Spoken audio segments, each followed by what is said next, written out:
Brothers and sisters in Islam, as we started last week learning hadith, the 7 types of people, they will be under the shade of the horn of Allah subhanahu wa ta'ala, the throne of Allah Azza wa Jal, in that day that there will be no shade except its shade. And we started last week with the first one, which is the just ruler. And the amazing question came to the mind, why would Prophet Muhammad, peace be upon him, start with rulers? Absolutely, these days we can go to the conclusion, if the rulers will be good, if the rulers will fear Allah subhanahu wa ta'ala, if those that they have positions and power, they will fear Allah Azza wa Jal, right, everything in the community will be good. And I said also last week, it's not one side job. It's both the ruler and the community. And this is the school of Prophet Muhammad, peace be upon him. Since the first Khalifa, Abu Bakr as-Siddiq, radiyallahu anhu wa arda.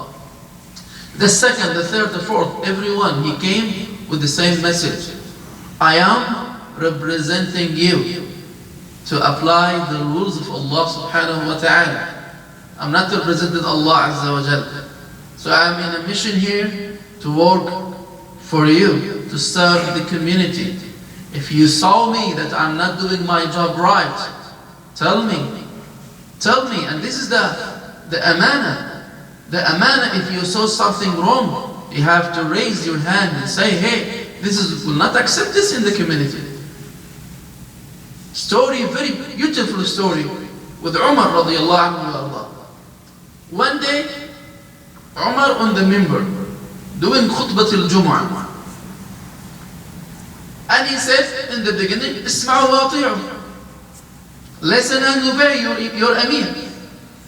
Salman, among the community over there, he stood up and said, no sir, no ta'ah, will not listen, will not obey to you, O Umar. What? Why, O Salman? Why? And he said his point of view. He said, we received the gifts, which is clothes for each one in the community, came from the east, and everyone he has his clothes. And you are a very tall man, and the shirt that we received will not cover your body as we see it now. Means you got more than ours, which is unfair. Believe me, if it's right, it's fair. And if it's right, it wasn't right. So the Amir over the member, the president over the member, the king over the member, and somebody told him from the community, will not listen to you, will not obey you. And he said nothing. He said, Ya Abdullah, the son of Umar, answer Salman. Abdullah, he stood up, he said, oh my brother Salman, it's my share I give to my father. Salman, he said, now we will listen and we will obey. This is the school of Muhammad, peace be upon Muhammad. Number 2 in the hadith, that they will be in the shade of the throne of Allah Azza wa Jal in the day of judgment. And it's amazing how the order of those 7 people, 7 type of people. Number 2, he said, a man, a youth, he grew up in worshipping Allah subhanahu wa ta'ala. A youth man, youth. Why would Prophet Muhammad mention the youth? Growing up, worshipping Allah. Worshipping Allah. Absolutely, if now you can go with me details, the ruler to be just and to fear Allah, it has to have base.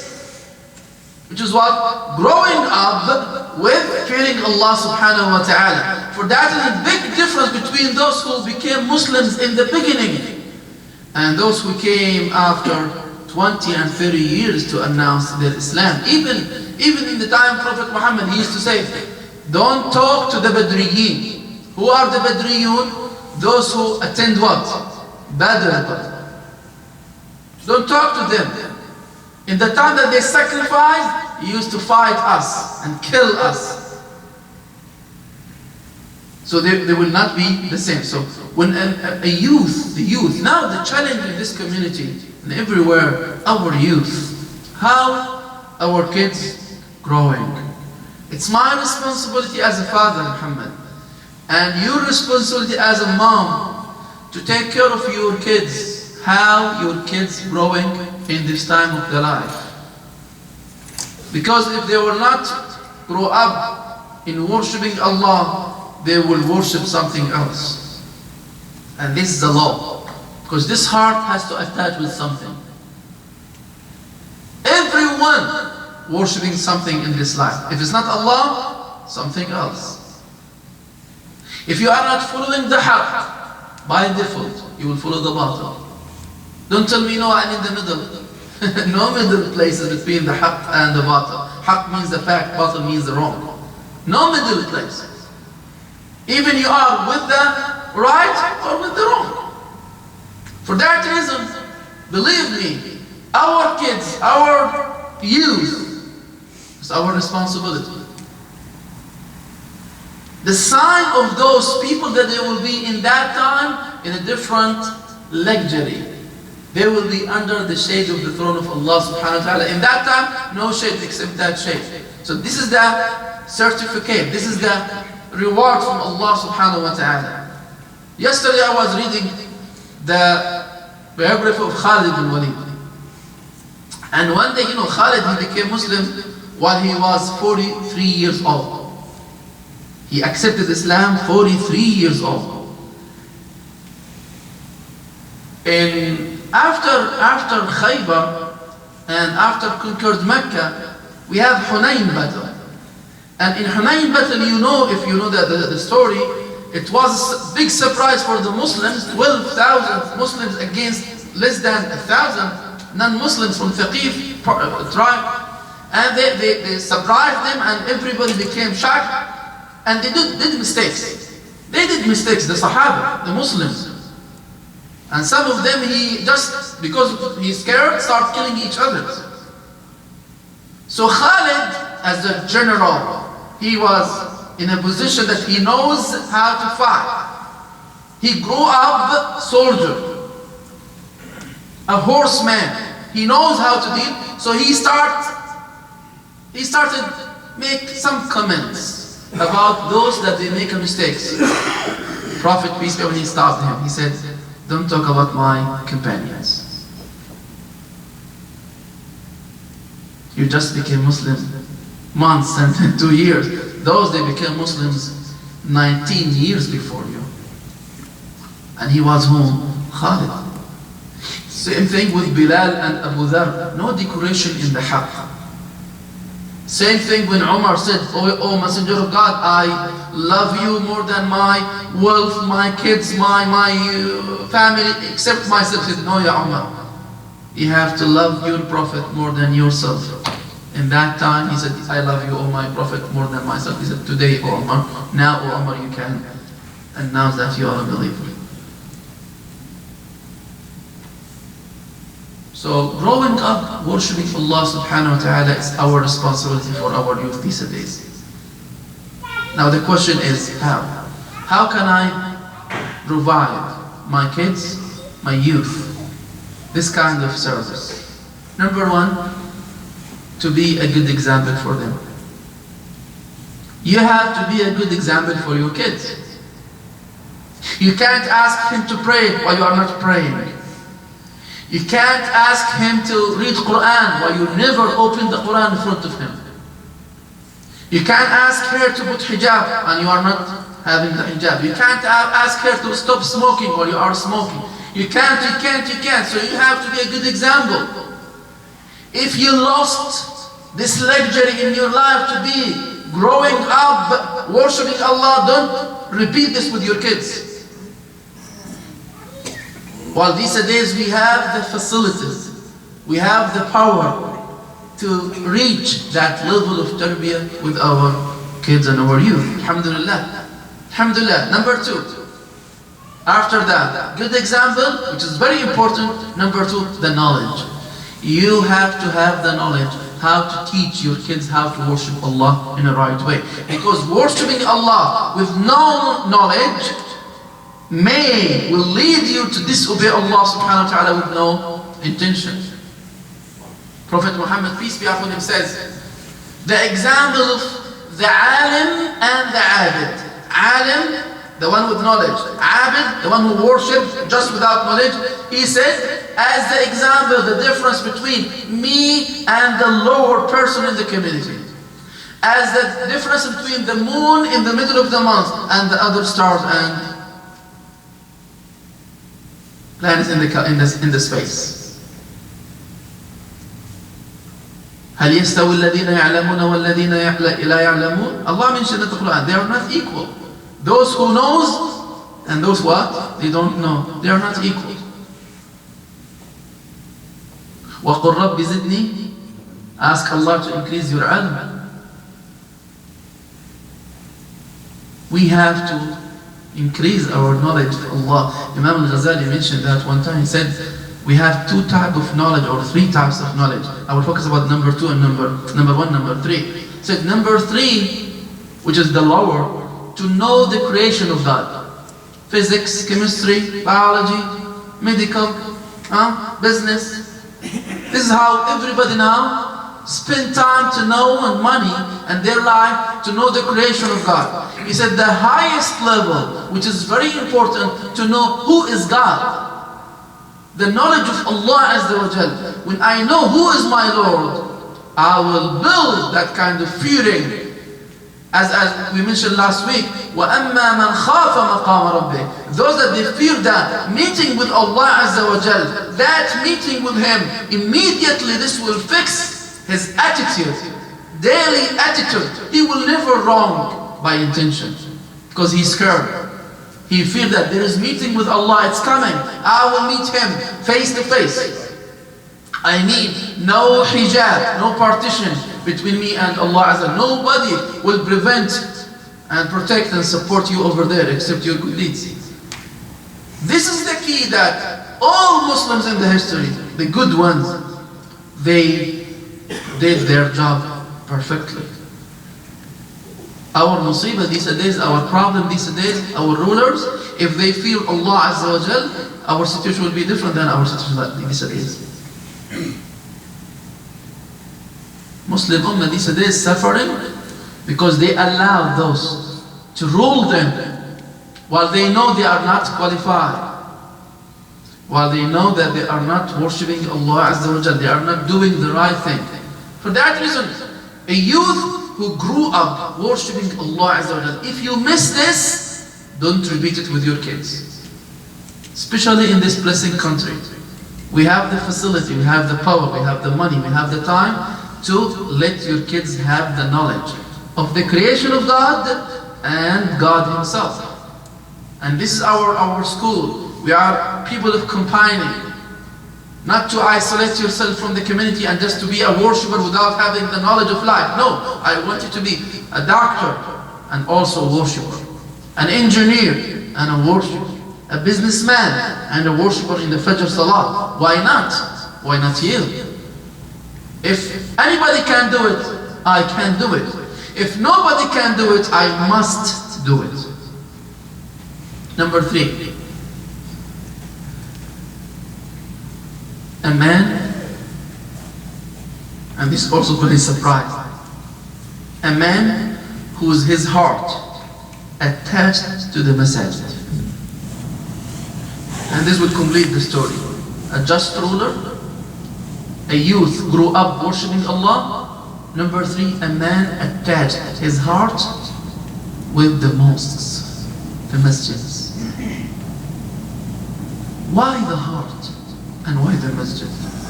The heart, because everything in your body controlled by what? By your heart. The engine of you.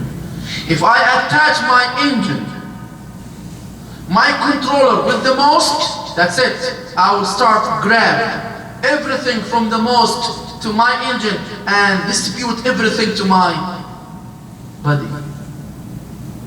Imam al-Ghazali, in his example, very beautiful example, he says, the example of the heart and the senses that you have. Your eyes, your ears, your nose, your tongue, your hands, like the tank and the tunnels, lake and the tunnels, lake and channels, lake and creeks. If you filterize all the water coming from all the sides to the lake, you'll have the pure water in the lake. Otherwise, it will be very dirty. If you allow from your senses bad things to come to your heart will be very dirty, very hard. But if you filterize your senses, I will not say except the haqq. I will not see except the halal. I will not hear except the good thing. I will not eat except the halal. I will not touch except what is good. Everything will go to your heart pure, and it will reflect from your heart to your face the nur, the brightness. You will tell that this man, mashallah, he has nur in his face. Why? The heart is good. The engine is pure. So man attached, for that reason, ask yourself, am I attached to the masajid? Now why the masajid? What's the masjid? The masjid, house of Allah subhanahu wa ta'ala, and it's part of the paradise. This land that you pray on, these are days, part of the Jannah. When I go to the masjid, I'm in my Jannah, temporary. Especially if I came Fajr Salah, which is no excuse for anyone to sleep while he knows that Allah is asking me to come. This is the reason that we had in our history Khalid and Salah ad-Din and Umar and Abu Bakr and Ali ibn Abi Talib and Umar ibn Abdul Aziz and a lot of names, because they used to worship Allah Azza wa Jal for the sake of Allah. They used to sacrifice for the sake of Allah. Sacrifice what? They sacrifice their blood, their ages, their money, their wealth, their family for the sake of Allah. These days, our ummah, they are not willing to sacrifice sleeping in the bed in the morning, and they ask Allah, oh Allah, we are in a miserable situation because of you and me. Those rulers, they are controlling the ummah these days because our destination between Allah and us became very, very big, huge. So they came. Nobody told them, hey, you are a mistake, you did something wrong. Nobody stopped them. Put yourself in his position. Nobody talked to you. And everybody's what? Oh, singing and dancing for them. They will take it as a grant. I am God. For that reason, when somebody stopped them, they killed, and they are willing to swap the country because he's still thinking he is God. Nobody told me that I'm doing something wrong ever. Now you want to come? No way. So it starts from you and me, end up with the rulers. So you attach your heart with the mosque. Please, brothers and sisters, spend time. Come with your kids to the masajid. Let them come to see what's sujood, what's ruku'. We have people, I taught them in the schools, not here, different places. 12, 11, 10th grade. They can sit on the floor, do ruku' and sujood. He never did it in his life. He never. When you ask him to do sujood, he starts have a problem with his legs. How can I do it? He never did it in his life. Why? Nobody taught him. I can't excuse him. Nobody told him. The example does not exist. You, parents, the example. So don't consider yourself just ATM machine for your kids. No, you're a father. You're responsible. You're a teacher. For that reason, I have to learn to teach. Learn to teach. And learning is wajib. To have at least the minimum, as I said in the previous khutbah, the minimum to be under the mercy of God to pass the 50%. As for example, if ISD of Masjid said we have scholarship for 10 students, 10 students, just, not for all the students. They have to what? To be qualified, to pass certain tests. So if you consider, I'm Muslim, Allah will mercy me with nothing, you do nothing here, how Allah will mercy you while you're doing nothing? No, you have to have certain qualifications. Read the history of the Muslims in the past, how they did, what they did. Where they born and where their graves these days. Where? You will be surprised. What he's doing here? He's from Mecca, he's from Medina. And his grave in Turkey, his grave in Bukhara, Azerbaijan, Tajikistan, Kazakhstan, North Iran, in Iraq, Baghdad, Damascus, Halab. What he's doing over there? Sacrificing, spreading the La ilaha illallah words for the people, teaching. Now we are not willing to sacrifice our bed 2 miles from the mosque to pray Fajr in the masjid. You see where is the problem? Here. Prophet Muhammad started with the just ruler, but he started after to talk about the pace. That you heard the masjid, grew up worshipping Allah Azza wa Jal, and a lot of details in the hadith about the rest of the types of those people. The second or the next one, he said 2 men or 2 brothers or sisters, their relation, they build relation, they attach themselves to each other for the sake of God. For the sake of Allah, He's calling him to ask about him, not for any benefit. These days, alhamdulillah that we have Facebook. These days and WhatsApp, we start, how are you my brother? I hope that you are okay. Before that, you used to call him just if you need something. Assalamu alaikum, how are you my brother? Alhamdulillah, how's everything good? Oh, can I ask you this question? I need this. You are calling me because you need this. No, we want to build this relation that we are calling each other, visiting each other for the sake of Allah. Because I want to learn from him, I want to teach him, I want to give him some khayr. Guide him to do khayr.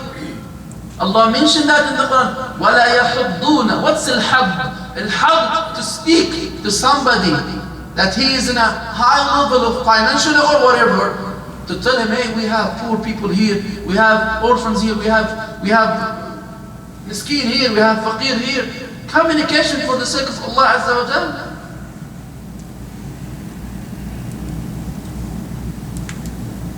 Our rulers these days, they don't know nothing, they don't care.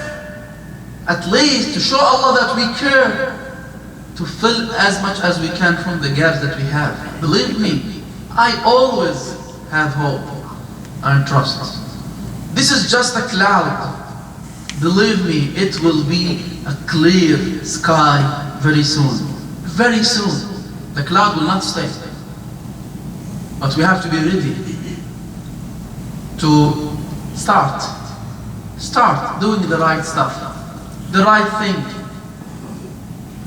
Be closer to Allah as much as you can, and be a successful person in your business. For that reason, Palestine these days needs their people alive. We need those youth to stay alive, because we need to build this country. Very soon you will see. Allah will never let the community stay in this suffering forever. Trust Him. It's a cloudy test from Him. It will go. But the dangerous situation that we are now in a big test. If you can't pass now, after the cloud will go, no place for you. I will give you example. After Uhud battle. You know Uhud battle? 2 levels. Level number 1, the first time, the first day, first meeting. And the surprise came from Khalid.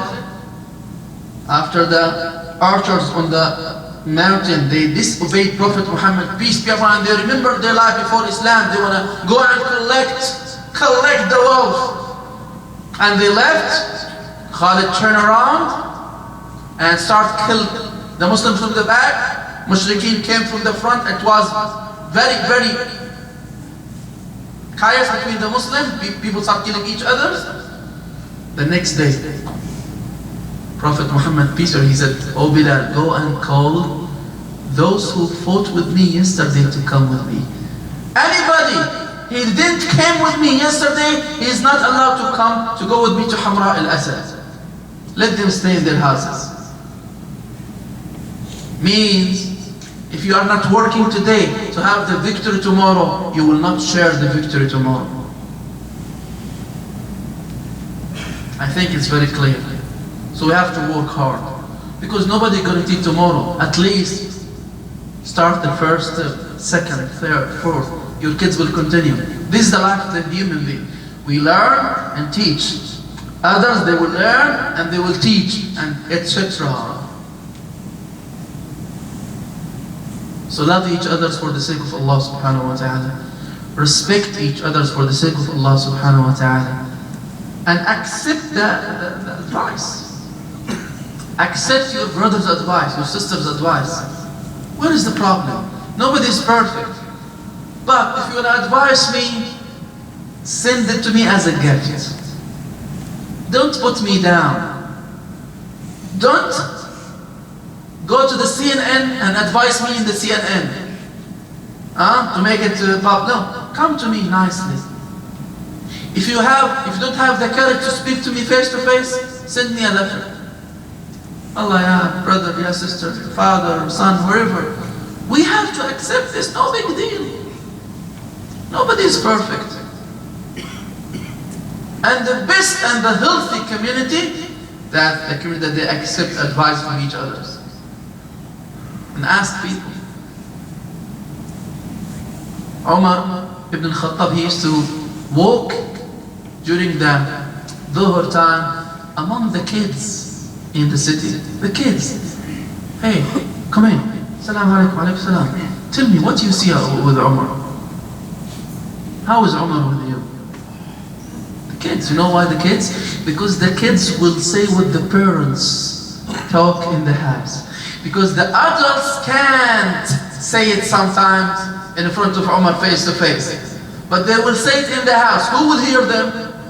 The kids. So he go to the kids to say, what do you say about Umar? The kids will what? Will tell him what the parents talked in the house last night. So he will get it. He will get it. And he will fix himself. This is the way.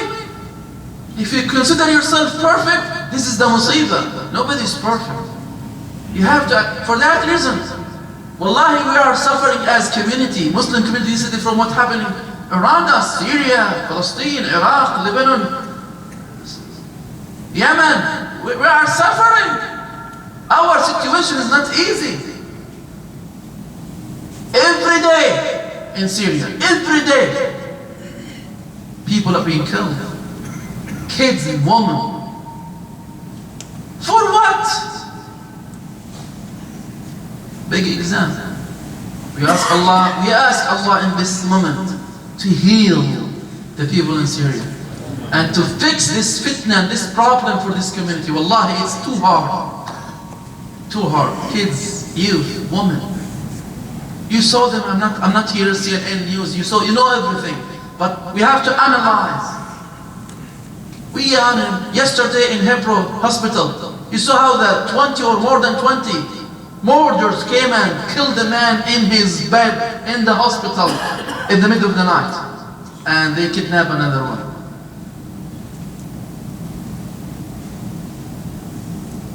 Where is our izzah as Muslims? Where is Khalid? Where is our history? Up to this limit we are nothing these days. I want you and me consider that the reason is me. I am the reason. I have to fix myself very soon. This is the key now. Everyone has to consider himself the reason that we are now in the back of the nations, in the end of the chain. But as I said to you, don't give up. Start today to finish tomorrow. I ask Allah for everybody to be from those that they hear the khair and they follow the khair.